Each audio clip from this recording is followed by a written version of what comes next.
اختلاف کیا، کسی نے کہا کہ جی انہیں خطوں کو تولا جائے گا، کسی نے کہا صحیفوں کو تولا جائے گا، کسی نے کہا جو یہ عمل اس وقت ہم کر رہے ہیں ان کو جسمانی شکل دی جائے گی، لیکن امام بخاری نے فرمایا کہ راجح بات یہ کہ نہیں بھائی، ضرورت کس چیز کی نہیں ہے، خود عمل کو تولا جائے گا۔ اعمال بنی آدم وقولہم توزن، قول کو بھی تولا جائے گا۔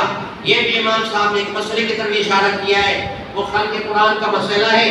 امام کا مقصد یہ ہے کہ قرات اور ہے اور مقروء اور ہے، یعنی ہم جو اپنی زبان سے پڑھتے ہیں یہ ہمارا آواز تولا جائے گا، جس کو پڑھتے ہیں وہ اللہ کی صفت ہے، وہ جو کلام ہے وہ اللہ کی صفت ہے۔ جیسے ہم بولتے ہیں تو ایک کلام ہمارے باطن میں ہے، ایک کلام ہماری زبان پہ آتا ہے۔ ان الکلام لفی الفؤاد وانما جعل اللسان والفؤاد دلیلا، اصل کلام انسان کے باطن میں ہوتا ہے، دل دماغ میں ہوتا ہے، پھر زبان ترجمانی کرتی ہے۔ تو اس طرح یہ قرآن کریم خدا کے باطن میں ہے اور اللہ کے باطن کو ہم اپنی زبان سے پڑھتے ہیں، تو جس کو ہم پڑھتے ہیں اس کو تولا جائے گا۔ باقی جو کلام اللہ کی صفت ہے اس کو کون توڑ سکتا ہے؟ اس کو تو کوئی نہیں توڑ سکتا۔ اس لیے امام نے کہا قولہم توزن، یعنی جو ہم پڑھتے ہیں اس کو تولا جائے گا۔ قرات اور ہے، مقروء اور ہے، تلاوت اور ہے، مقروء اور ہے۔ اور اس کے بعد پھر آگے فرمایا وقال مجاہد الاستاذ العدل بالرومیہ۔ امام صاحب نے جب آیت کریمہ یہاں ذکر فرمائی وَنَزَّلْ مَوَازِينَ الْقِسْطِ لِيَوْمِ الْقِيَامَةِ، ہماری بچوں کو پتہ ہے کہ امام بخاری کی عادت ہے کہ جب تنبیۃ الباب میں کوئی ایسا لفظ آ جاتا ہے تو بعض اوقات اس جیسا لفظ پورے قرآن میں ہوتا لگاتے ہیں، اور الحمد سے لے کر والناس تک اس جیسا لفظ کہیں دوسری آیت کا لا کر کے اس کی تشریح کر دیتے ہیں تاکہ خدمت حدیث کے ساتھ خدمت قرآن کی بھی ہو جائے۔ اس لیے امام صاحب کو سوچا کہ ایک جگہ لفظ ہے وَزِنُوا بِالْقِسْطَاسِ الْمُسْتَقِيمِ، اللہ فرماتے ہیں تم دکانداری کاروبار کرو تو سیدھی تمہاری ترازو سیدھی، اور تطفیف نہ کرو، کمی بیشی نہ کرو، دغا بازی مسلمان سے نہ کرو۔ تو لفظ وہاں قسطاس مستقیم کا لفظ آیا، امام نے اس کی معنی بتا دی کہ قسطاس کی معنی العدل، یہ رومی زبان کا لفظ ہے، مقصد یہ ہے کہ ترازو برابری والا ہو، انصاف والا ہو۔ آگے امام صاحب نے سخی تحقیق بھی کی ہے، وَيُقَالُ الْقِسْطُ مَصْدَرٌ مُقْسِطٌ، یہ امام صاحب نے سخی۔ دیکھیں امام صاحب کا بہت بڑا علم ہے، تو بڑے علم والا آدمی سمندر کی طرح ہوتا ہے، کبھی ایک علم کی بات کرے گا، کبھی دوسری کرے گا، کبھی وہ بات کبھی وہ بات۔ علامہ انور شاہ کشمیری رحمہ اللہ ہمارے دیوبند کے عالم ایسے تھے، حدیث پڑھاتے تو کبھی نحو کی بات کرتے، کبھی منطق کی بات کرتے، کبھی تاریخ کی بات کرتے، کبھی رجال کی بات کرتے، کبھی حدیث کی بات کرتے، کبھی تشریح حدیث کی بات کرتے، کبھی مسائل نکالتے۔ تو اللہ والے جو ہوتے ہیں تو اللہ تعالیٰ ان سے کئی قسم کے کام لیتا ہے۔ امام بخاری اس قسم کا آدمی ہے، تو فرماتے ہیں القسط مصدر المقسط، یہ مقسط کی مصدر ہے۔ باقی یہ سوال ہوتا ہے کہ مقسط مزید ہے اور قسط مجرد ہے، یہ اس کی مصدر ہو نہیں سکتی۔ اس کے دو جواب ہیں، ایک جواب تو یہ ہے کہ یہ مصدر المصدر ہے، یعنی قسط مصدر ایک ساتھ کی ہے، ایک ساتھ مصدر یہ مقسط کی ہے۔ دوسرا جواب یہ ہے کہ القسط جو ہے مقسط کی مصدر میں حذف الزوائد ہے، کہ اگر زوائد کو حذف کرنے کے بعد دو الف ہٹانے کے بعد باقی جا کر کے قسط بنے گا۔ اور آگے کہا مقسط معنی عادل۔ آگے پھر سوال ہوا کہ بھئی جب قسط معنی عدل ہے، قاسط کی معنی بھی عادل ہے، تو قرآن میں ایک جگہ آیا وَأَمَّا الْقَاسِطُونَ فَكَانُوا لِجَهَنَّمَ حَطَبًا، اس کے معنی ہے کہ ظالم یہ جہنم کا ایندھن بنیں گے، تو وہاں قاسط کی معنی ظالم ہے۔ تو گویا کہ امام نے اشارہ کر دیا کہ لفظ اصل میں دو ہیں، ایک قسط ہے ایک قسط ہے۔ قسط معنی اپنا حصہ لینا، قسط معنی دوسرے کا حصہ چھیننا۔ تو مقسط جو ہے قسط اپنے حصے والی معنی سے مشتق ہے، اور جو ہے قاسط جو ہے یہ قسط جو ہے وہ اپنے حصے سے، اور جو قاسط ہے وہ دوسرے کے حصے کو چھیننے والی معنی سے مشتق ہے، اس لیے ان کا آپس میں کوئی تعلق نہیں ہے۔ اس کے بعد آگے سند ہے، ایک تھوڑی بات میں اس کی وضاحت کر دوں۔ سند کیا ہوتی ہے؟ ایک سند حدیث، ایک متن حدیث۔ متن حدیث تو وہ جناب رسول اللہ صلی اللہ علیہ وسلم کا کلام ہے، جیسے میں نے آپ کو حدیث سنائی انما الاعمال بالنیات، تو اب یہ اللہ کے نبی کی کلمات ہیں۔ لیکن مجھ سے لے کر امام بخاری تک یہ جو سند ہے اسی کو سند کہتے ہیں۔ سند کی اصل معنی ہے راستہ، اور مطلب کیا ہے؟ سند کی معنی ہے راستہ، اور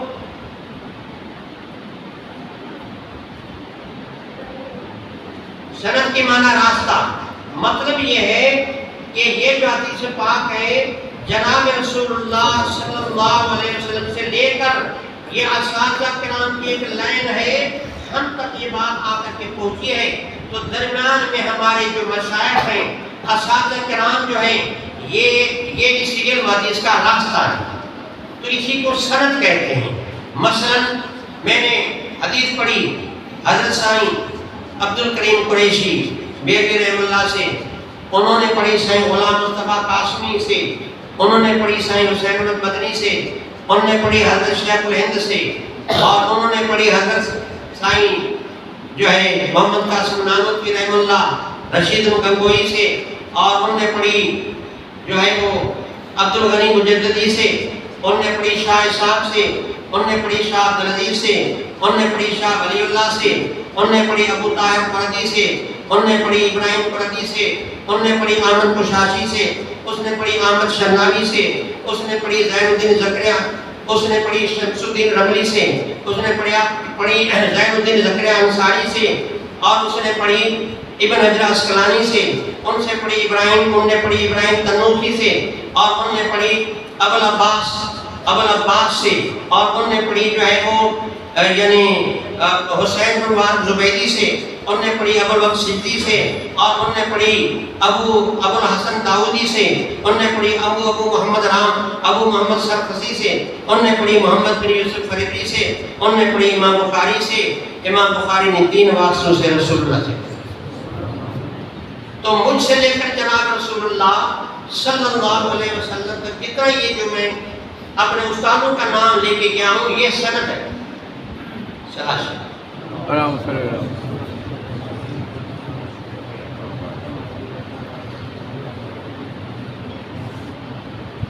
لیکن ایک میری سند عالی ہے، اس میں میرے اور حضرت شاہ ولی اللہ کے درمیان میں کل 4 واسطے ہیں۔ شاہ ولی اللہ کہتے ہیں کہ میرے امام بخاری کے درمیان میں 9 واسطے ہیں۔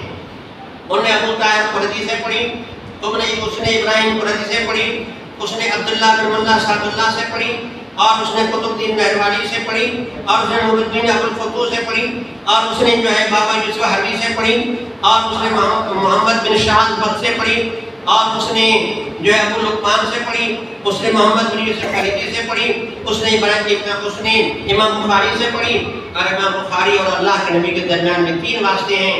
اس طریقے یہ میری سند عالی ایسی ہے کہ میرے اور جناب رسول اللہ صلی اللہ علیہ وسلم کے درمیان میں 18 واسطے ہیں، اور ایک 17 واسطوں کی بھی سند ہے۔ تو یہ اللہ کا فضل ہے، یہ ایک بہت بڑا سند عالی ہے، اور اللہ کے نبی کا قرب ہے، اور یہ اللہ کا فضل ہے۔ اس لیے میں اپنی تمام اسانید کے ساتھ ان بچوں کو حدیث پڑھانے کی اجازت دیتا ہوں۔ بہرحال یہ احمد بن اشقاب ہیں، انہیں روایت محمد بن فضیل سے، عمارہ بن قعقاع سے، ابو زرع سے۔ تو ابو زرع نے پڑھی ابو ہریرہ سے رضی اللہ تعالیٰ عنہ، اور وہ انہیں روایت اللہ کے نبی سے بیان کی، فرمایا کلمتان حبیبتان الی الرحمن خفیفتان علی اللسان ثقیلتان فی المیزان سبحان اللہ بحمدہ سبحان اللہ العظیم۔ یہ بچہ توجہ کریں، ترکیب کے لحاظ سے کلمتان یہ موصوف ہے، حبیبتان الی الرحمن پہلی صفت ہے، خفیفتان علی اللسان دوسری صفت ہے، ثقیلتان فی المیزان تیسری صفت ہے۔ یہ مل ملا کر خبر مقدم ہے، اور سبحان اللہ وبحمدہ سبحان اللہ العظیم مبتدا مؤخر ہے۔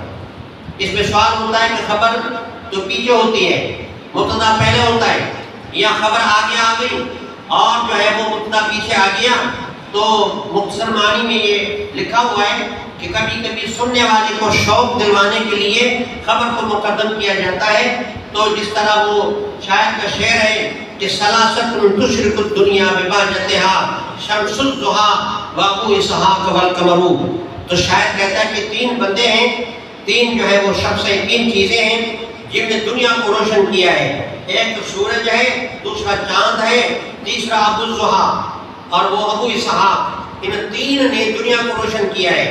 تو اسی شعر میں خبر مقدم ہے، مبتدا مؤخر ہے، لیکن علامہ ابن امام فرماتے ہیں کہ نہ، یہاں کلمتان جو ہے یہ مبتدا ہے، سبحان اللہ وبحمدہ سبحان اللہ العظیم خبر ہے، اس لیے کہ سبحان اللہ لازم الاضافت ہے، اور لازم الاضافت جو ہے یہ ظرف کے حکم میں ہے، اور ظرف میں اصل یہ ہے کہ وہ کیا بنتی ہے، خبر بنتی ہے۔ بہرحال یہاں کہا کہ دو کلمے یا کلمے زمرات دو کلام ہیں، جیسے کلمہ ہے لا الہ الا اللہ محمد رسول اللہ، اس کو ہم کلمہ کہتے ہیں، حالانکہ پورا کلام ہے۔ یہاں کی دو کلام ہیں، حبیبتان الی الرحمن، یہ پہلی صفت ہے، صفت پہ حال موصوفی کہ رحمان کو محبوب ہے۔ مطلب کیا ہے؟ یعنی ان کے پڑھنے والا اللہ کا محبوب بن جاتا ہے۔ رحمان کا ذکر کیوں آیا؟ اللہ تعالیٰ کے 99 نام، اس سے بھی زیادہ نام ہیں، اور سارے چھوڑ کر کے یہاں اس حدیث میں رحمان کا ذکر آیا۔ یہ اس طرح ہے جیسے استغفروا ربکم انہ کان غفارا یرسل السماء علیکم مدرارا، اللہ فرماتے ہیں تم استغفار کرو، استغفار کرو، گناہوں کی معافی لے لو، کیوں؟ اس لیے کہ اللہ غفار ہے۔ تو وہاں سارے نام چھوڑ کر کے اللہ نے غفار کا ذکر کیا، یہ مناسبت ہے، چونکہ مغفرت کا ذکر ہے اس کے مناسب غفار ہے، یہاں چونکہ رحمت کا ذکر ہے اس کے مناسب رحمان ہے، اس لیے لفظ رحمان کا آیا۔ رحمت کا ذکر کیسے ہے کہ عمل قلیل ہے اجر کثیر ہے، عمل قلیل ہے اجر کثیر ہے، کلمے بالکل تھوڑے سے ہیں، سبحان اللہ و بحمدہ سبحان اللہ العظیم، ایک آدھا منٹ بھی نہ لگا، لیکن اتنا بڑا اجر ہے، اتنا بڑا اجر ہے، قیامت کا دن ہوگا اور وہ پڑھنا بھاری ہو جائے گا، ہماری خطائیں ہلکی ہو جائیں گی اور یہ کلمہ بھاری ہوگا۔ تو اس سے معلوم ہوا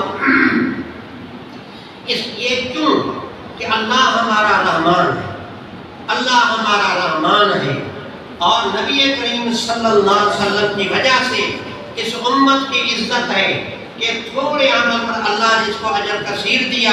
صحیح بخاری میں روایت بچوں نے پڑھی ہے، فرمایا پہلی امتوں کا مثال امت محمدیہ کا مثال اس طرح ہے کہ یہود نے گویا کہ دنیا کا آدھا دن کام کیا، ان کو 1 درہم ملا، نصارہ نے جو ہے ظہر سے لے کر عصر تک کام کیا، یہ دنیا کی ظہر سے لے کر دنیا کے عصر تک انہیں کام کیا، ان کو بھی 1 درہم ملا، لیکن کام باقی رہ گیا، عصر سے لے کر مغرب تک وقت تھوڑا ہے، اس امت کی ڈیوٹی لگی، اس امت نے گویا عصر سے لے کر مغرب تک کام کیا، ان کو 2 درہم مل گئے۔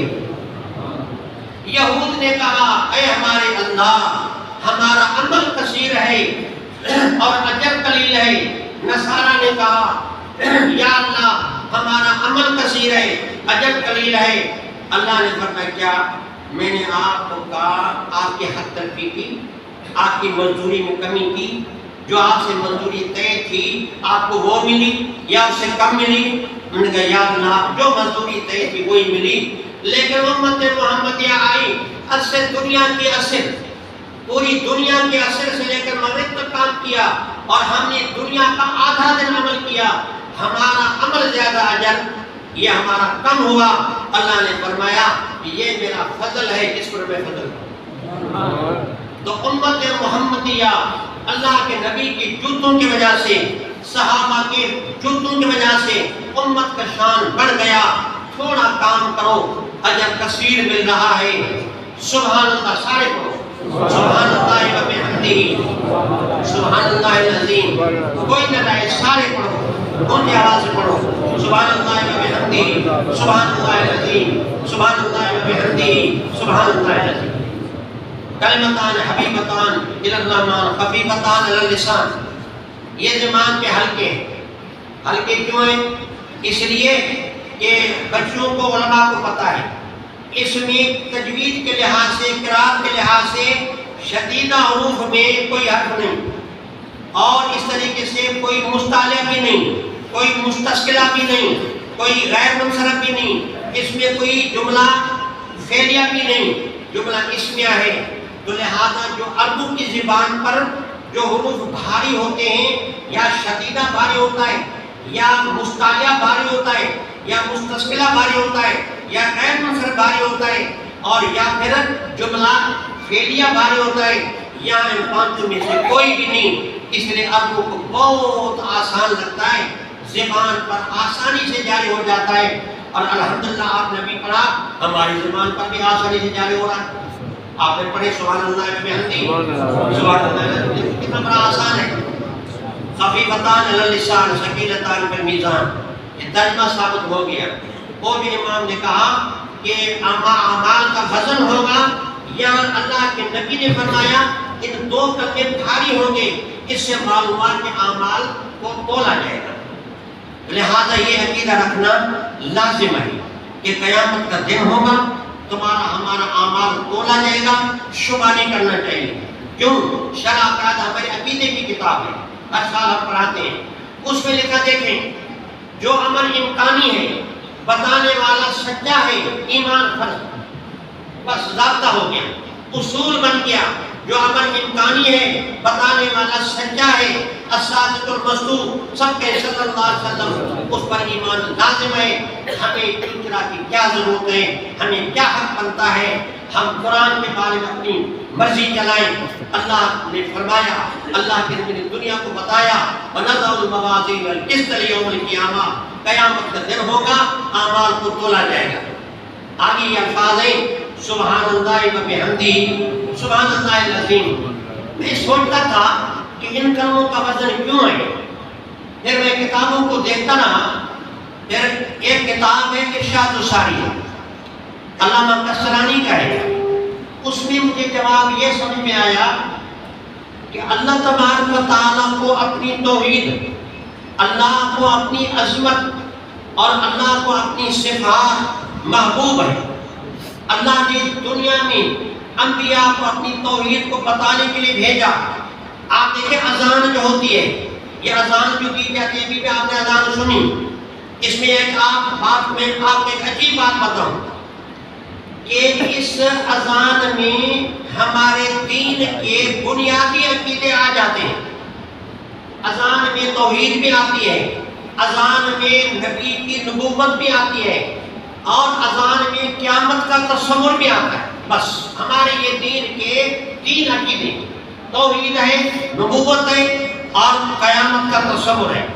اذان میں تینوں موجود ہیں. اللہ اکبر، اللہ اکبر، اللہ اکبر، اللہ اکبر. ساری کائنات سے اللہ پڑھا، ساری کائنات سے اللہ پڑھا. اشہد ان لا الہ الا اللہ، اللہ کے بغیر کوئی معبود نہیں. اشہد ان محمد رسول اللہ، نبوت کا ذکر آ گیا. حی علی الصلاۃ، حی علی الفلاح، قیامت کا ذکر آ گیا. پھر اللہ نے فرمایا اللہ اکبر، پھر اللہ اکبر، لا الہ الا اللہ. اس کا اتنا بڑا وزن ہے، اتنا بڑا وزن ہے. میں حدیث کی روشنی میں آپ کو بات بتاؤں، آپ حیران ہوں گے. روایت میں آتا ہے کہ جب امام صاحب نماز پڑھاتا ہے اور صف کھڑی ہو جاتی ہے، امام قرآن پڑھتا ہے، شیطان پھر بھی نہیں بھاگتا. امام قرآن پڑھتا ہے، شیطان پھر بھی نہیں بھاگتا. دو بندوں کے درمیان میں شیطان ایسے کھڑا ہو جاتا ہے جیسے دو بکریوں کے درمیان میں ایک بکری کا بچہ، جیسے وہ کھڑا ہو جاتا ہے اس طرح شیطان کھڑا ہو جاتا ہے. پھر کہتا ہے فلاں وہ تو یاد کرو، فلاں بات وہ تو یاد کرو.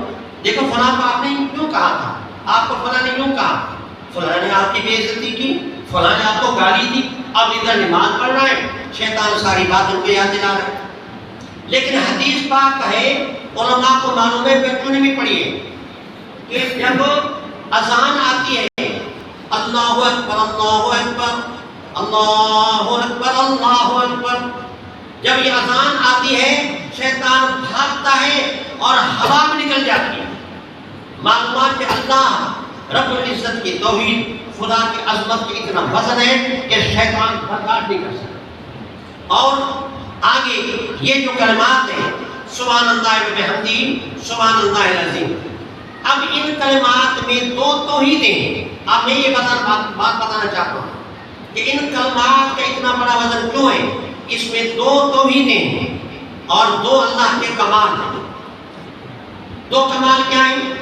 پہلے سبحان اللہ، کہ سبحان کی معنی یہ ہے کہ اللہ رب العزت جو ہے عیوب نقائص سے پاک ہے، اللہ میں کوئی نقص نہیں ہے، اللہ میں کوئی عیب نہیں، سارے عیوب کی نفی ہے۔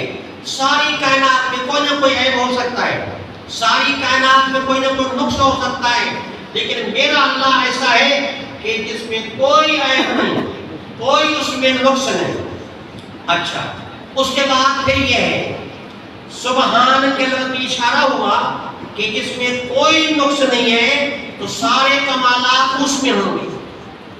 سبحان کے دو مطلب ہو گئے، ایک مطلب یہ کہ اللہ میں کوئی عیب نہیں، دوسرا مطلب یہ کہ سارے کمالات اللہ میں ہیں، سارے کمالات اللہ میں ہیں۔ اب سمجھیں، جب کوئی عیب نہیں، سارے کمال اللہ میں ہیں، تو یہ جب دو کمال ہو گئے، صفات جلالی صفات کمالی، جب دو ہو گئی پھر بندہ سوچتا ہے کہ پھر یہ تو پالے گا اور کون پالے گا؟ باقی سارے بیچارے کمزور ہیں، ہمیں کیا پالیں گے؟ اپنے آپ کو نہیں پال سکتے، ہمیں کیا پالیں گے؟ تو جس میں کوئی عیب نہیں، ہر کمال اسی اللہ میں ہے، تو پھر وہی رب ہو سکتا ہے اور کوئی رب نہیں۔ تو اس میں توحید ربوبیت سمجھ میں آتی ہے۔ لفظ سبحان میں تین چیزیں ہوگی کہ صفات جلالی، صفات اکرامی، اس کے بعد توحید ربوبیت۔ اب چوتھی بات کیا ہے؟ چوتھی بات یہ کہ دیکھیں اس میں کوئی عیب نہیں، ہر کمال اس میں ہے اور وہی اکیلا پالنے والا ہے، تو وہی سجدے کا لائق ہے۔ تو اس میں جو ہے یعنی توحید عبودیت بھی سمجھ میں آئی، توحید جو ہے ربوبیت بھی سمجھ میں آئی، تو معلوم ہوا کہ سجدے کا بھی وہی لائق ہے۔ تو اس میں دو کمال ہیں، دو توحیدیں ہیں، دو کمال ہیں، یہ لفظ یاد کریں۔ اس میں سبحان اللہ میں دو کمال ہیں، دو توحید ہیں، توحید ربوبیت بھی ہے، توحید الوہیت بھی ہے۔ گویا اس کلمے میں اللہ کے نبی نے بتا دیا کہ ہر عیب سے پاک ہے، ہر کمال جس ذات میں ہے وہی تمہارے پالنے والا ہے، وہی تمہارا اللہ ہے۔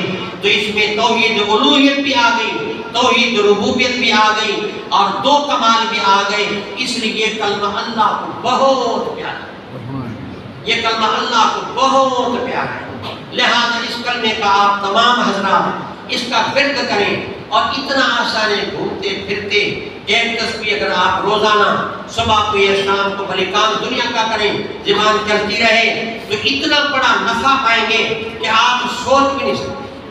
آخری بات یہاں یہ میں عرض کرنا چاہتا ہوں کہ امام بخاری نے آخر اس حدیث کا انتخاب کیوں کیا؟ امام نے اشارہ کیا کہ جس طرح میرے تصنیف کا عمل اللہ کی تسبیح پر پورا ہو رہا ہے، اشارہ یہ کیا کہ انشاءاللہ اس کتاب کے پڑھنے پڑھانے والے کی زندگی بھی تسبیح اور توحید پر ختم ہوگی۔ ایک بات امام صاحب نے یہ بھی سمجھائی کہ یہ جو حدیث میں آیا من کان آخر کلامہ لا الہ الا اللہ دخل جنہ، من کان آخر کلامہ لا الہ الا اللہ دخل جنہ، یہ حدیث ہے۔ اور ایک بہت بڑا محدث ہے ابو زرع، عبد الکریم ابو زرع رازی، جب اس کے سکرات کا وقت ہوا، موت کا وقت جب قریب ہوا، شاگرد آ گئے، دوست آ گئے، جب آ گئے تو انہیں سوچا ہمارے استاد کو تو سکرات ہے۔ پھر وہ مسئلہ بھی سامنے آیا کہ سکرات کے وقت میں تلقین کی جاتی ہے، اور تلقین کے معنی یہ ہے کہ تم اس کو یہ نہ کہو کہ کلمہ پڑھو، آہستہ آہستہ آرام سے ایک یا دو مرتبہ کہو لا الہ الا اللہ محمد رسول اللہ، تاکہ اس کے کان میں یہ جملہ پڑے اور وہ جملہ یہ کہہ دے اور خاتمہ ایمان کے دے۔ یہ مسئلہ سمجھ میں آ گیا؟ تلقین اس طرح کرنی ہے، ایسا نہیں کہ بھائی تم کلمہ پڑھو، وہ بیچارہ اپنی تکلیف میں ہوگا، وہ کہ دور جاؤ بھائی، میں مجھ سے کچھ نہیں ہوتا، چھوڑو بھائی نہیں پڑھوں گا، اور وہ اس کا گروہ قبض ہو جائے تو مزہ نہیں ہے نا۔ اس لیے شرعی مسئلہ یہ ہے آرام سے ادب سے آہستہ سے 1 یا 2 مرتبہ صرف وہ سن لے پھر خاموش ہو جائے۔ شاگرد جو آئے تو انہوں نے یہ سوچا کہ استاد مکرم کو ہم تلقین کیسے کریں، انہیں سچا تلقین شریعت کا مسئلہ بھی ہے، وہ کرنا بھی ہے، اب استاد کو ہم یہ کیسے یاد دلائیں، یہ ادب کے خلاف ہے۔ پھر سوچ کر کے یہ طے کیا کہ اس حدیث کی سند پڑھتے ہیں، اس حدیث کی سند پڑھتے ہیں۔ استادوں نے شاگردوں نے کیا کیا، آدھی سند پڑھ کر کے چپ ہو گئے۔ اس کے بعد ابو زرع رازی اسی آدھی سند سے آگے خود شروع ہو گئے، اور وہ سند پڑھ کر کے جب کہا حدیث شروع کی کہ من کان آخر کلامی لا الہ الا اللہ تب تمام، تو حدیث بھی گویا کہ سبق حدیث کا بھی پڑھا لیا اور سند بھی سمجھا لی اور کلمے پر خاتمہ بھی ہو گیا۔ تو اللہ والے جو ہوتے ہیں نا ان کو دین سے محبت ہوتی ہے۔ حضرت عمر کے شہادت کا عجیب قصہ ہے جو بچوں نے پڑھا ہے، میں صرف ایک بات اس کی آپ کو بتاتا ہوں۔ حضرت عمر کو جب شہید کیا گیا 3 دن زندہ رہے، اور 3 دن میں انہوں نے بڑے بڑے کارنامے سر انجام دیے جو ان کی ضرورت تھی۔ خیر پھر وہ یوں بستر پہ پڑے، ایک نوجوان آیا اور نوجوان آ کر کے اس نے تعریف کی کہ اللہ نے آپ کو نوازا، نبی کی صحابیت کا شرف ملا، آپ نے عدالت کی، آپ ایسے آپ ایسے آپ ایسے۔ حضرت عمر خاموش۔ پھر کہا بیٹا تو میری تعریفیں کر رہے ہیں، میں تو یہ کہتا ہوں، عمر کہتا ہے میں تو یہ کہتا ہوں کہ جو کچھ میں نے کیا یہ سب کچھ نہ اس کے مجھے اس کا اجر ملے نہ مجھے سزا ملے، میں تو اس سودے پر ملا لالی ولا علی کہ اگر نہ مجھے پوری زندگی جو بھی کیا تو نہ مجھے اس کا اجر ملے نہ مجھے سزا ملے، میں نے کیا کیا؟ تو بندہ جب کہتا ہے میں نے کچھ نہیں کیا، پھر اللہ کہتا ہے بندہ تو نے سب کچھ کیا۔ بہرحال وہ نوجوان روانہ ہوا تو کہا نوجوان کو بلاؤ۔ نوجوان آیا، کہا بیٹا ارفع ازارک، یہ تیری تہبند نیچے ہے، اس کو اوپر۔ اب یہ موت کا مرحلہ، موت کا ماحول ہے، اس حالت میں بھی حضرت عمر شریعت کا مسئلہ سمجھا رہے ہیں کہ بیٹا یہ تہبند اوپر کر، نبی کا یہ حکم ہے، اور تیری تہبند کی بھی اسی میں حفاظت ہے ورنہ گندگی میں خراب ہو جائے گی۔ تو اللہ والوں کو موت کے وقت میں بھی دین کا فکر ہوتا ہے۔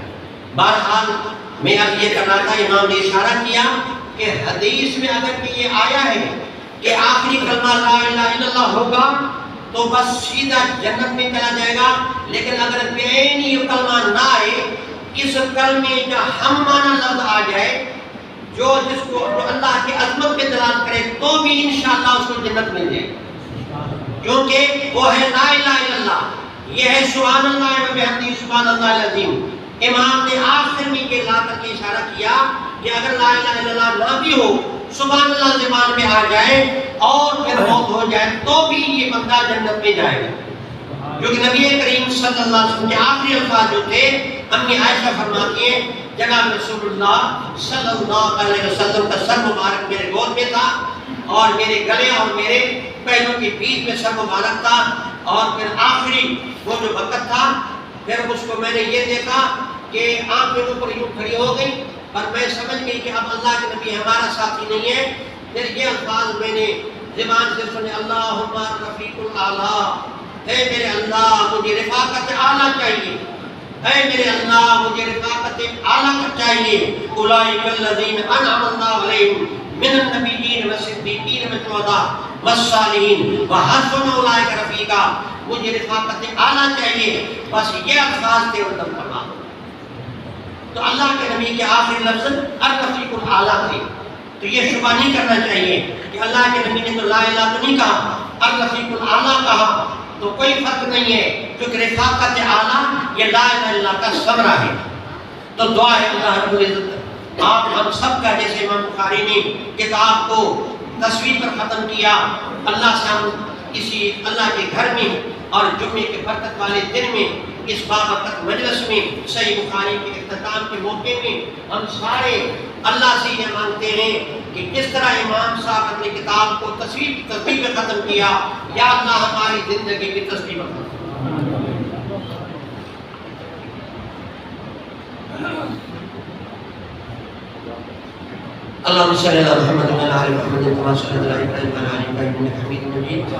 لیکن دوستو پہلی بات سن لیں کہ شیخ عبدالحق محدث دہلوی رحمہ اللہ نے فرمایا کہ میرا تجربہ ہے کہ ختم بخاری کے موقع میں جب بھی کوئی دعا مانگی گئی تو اللہ رب العزت وہ دعا قبول فرمائے. تو اس موقع میں جو ہے مصیبتیں اور جو بھی تکلیفیں ہیں جب بھی ان کے لیے دعا مانگی کہ اللہ نے قبول فرمائی. تو لہٰذا آپ حضرات جو بھی اپنے جائز مقصد لے کے بیٹھے ہیں آپ اپنی پوری توجہ سے بس یوں سمجھیں کہ میں اور میرا اللہ اور اپنے حاجات کا اپنے دل میں استحضار کریں اور سوچ کر کے پھر اللہ سے مانگنا شروع کریں. انشاءاللہ اللہ تعالیٰ آپ کے ہاتھوں کو خالی نہیں کرے گا. ربنا آتنا فی الدنیا حسنہ وفی الآخرۃ حسنہ وقنا عذاب النار. ربنا ظلمنا انفسنا وإن لم تغفر لنا وترحمنا لنكونن من الخاسرين. ربنا هب لنا من أزواجنا وذرياتنا قرة أعين واجعلنا للمتقين إماما. یا اللہ ہم سب کی مغفرت فرما. اللہ ہم سب سے راضی ہو جا. ہمارے والدین کے گناہوں کو معاف فرما. ہمارے اساتذہ کرام کی مغفرت فرما. ہمارے شاگردوں کی مغفرت فرما. ان کو ہدایت پر چلا. اے اللہ سارے مسلمانوں کی مغفرت فرما. یا اللہ مصیبتوں کو دور فرما. یا اللہ مشکلات کا حل فرما. اللہ جو بھی مصیبتیں ہیں گزرتی رہیں, کبھی بارش کبھی کرونا, ابھی اس وقت قحط چل رہا ہے, اے اللہ اسی قحط سے ہماری جان چھڑا.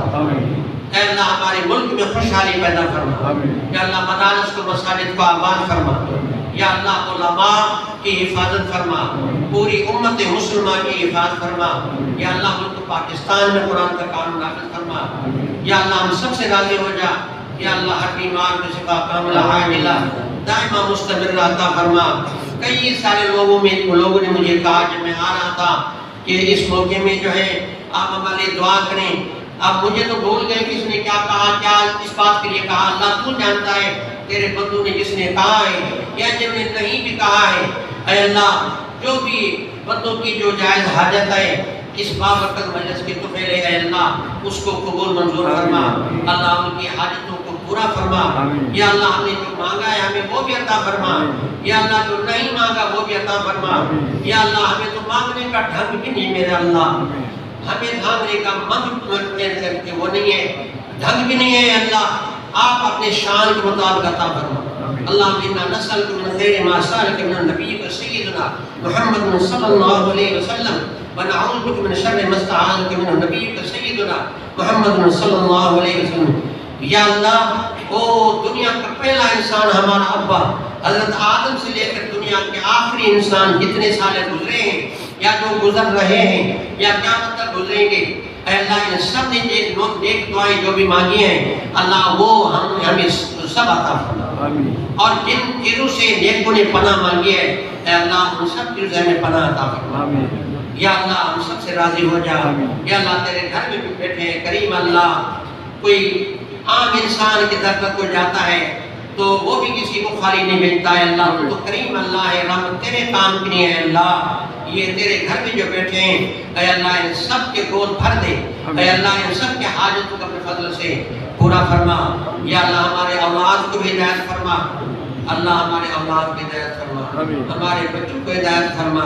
یا اللہ ہم سب سے راضی ہو جا. اے اللہ دونوں جہانوں میں راضی ہو جا, دونوں جہانوں کی بھلائی نصیب فرما. یا اللہ دونوں جہانوں کی برائی سے بچا تاکہ اس دنیا سے ایمان اسلام احسان کامل سے ہم سب کا خاتمہ بالخیر ہو. صلی اللہ تعالی علی خیر خلقہ محمد و آلہ و صحبہ و ازواجہ و آل بیتہ اجمعین آمین برحمتہ.